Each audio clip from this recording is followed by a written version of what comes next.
ख्रीस्त में मेरे प्रिय भाइयों और बहनों, आज 5 मार्च 2022 राखपुत के बाद का शनिचर है। हमारा धर्म एक बहुत बड़ी सच्चाई को सिखाता है। वह यह है कि ईश्वर जो सारी सृष्टि का सृजनहार है, वह प्रत्येक मनुष्य का पिता भी है। चूँकि वह प्रत्येक मनुष्य का पिता है, हम सब जो उसकी संतान हैं वास्तव में भाई बहन हैं। शारीरिक रूप से नहीं वरन आत्मिक रूप से, क्योंकि ईश्वर ने हमें अपने समान अपने स्वरूप बनाया है।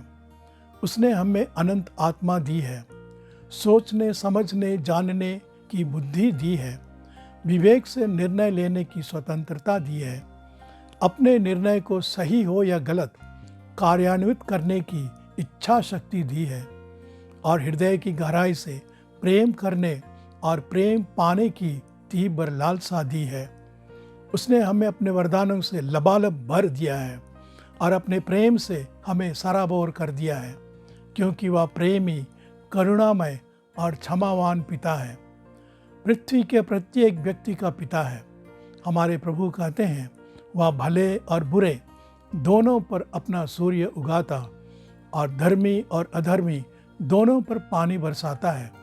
यदि तुम उन्हीं से प्रेम करते हो जो तुमसे प्रेम करते हैं, जो पुरस्कार का दावा कैसे कर सकते हो? क्या नाकेदार भी ऐसा नहीं करते? यहूदी लोग नाकेदारों को समाज से बहिष्कृत करते थे, क्योंकि ये अपने दुश्मन रोमी साम्राज्य के लिए चुंगी जमा करते थे। इन्हें पापी माना जाता था, क्योंकि उनके लिए याहवे ही एकमात्र राजा था और किसी अन्य राजा के लिए चुंगी जमा करना जघन्य अपराध था। हमारे प्रभु यीशु ने इस कुविचार को तोड़ा और जक्कैयुस नामक नाकेदार के घर जाकर और कई अन्य नाकेदारों के साथ खान पान किया, क्योंकि हमारे प्रभु किसी प्रकार का भेदभाव नहीं रखते। आज के सुसमाचार में हमने सुना कि यीशु ने नाकेदार मत्ती को अपना शिष्य और प्रेरित बनाया। इसी तरह से यीशु ने तत्कालीन विचार से पापी समझे जाने वाले और समाज से बहिष्कृत कोढ़ियों और वेश्याओं की सुधि ली तथा उन्हें ईश्वर के राज्य में प्रवेश करने के लिए आमंत्रित किया। उसने पड़ोसी प्रेम की नई शिक्षा दी और उदाहरण दिया। इन्हीं धारणाओं से संबंधित आज के पाठ के अनुसार नबी ईसाया के मुख से ईश्वर कहता है, यदि तुम अत्याचार को दूर करोगे और अभियोग नहीं लगाओगे तो तुम्हारे बुलाने पर आऊँगा और तुम्हें आशीर्वाद दूंगा।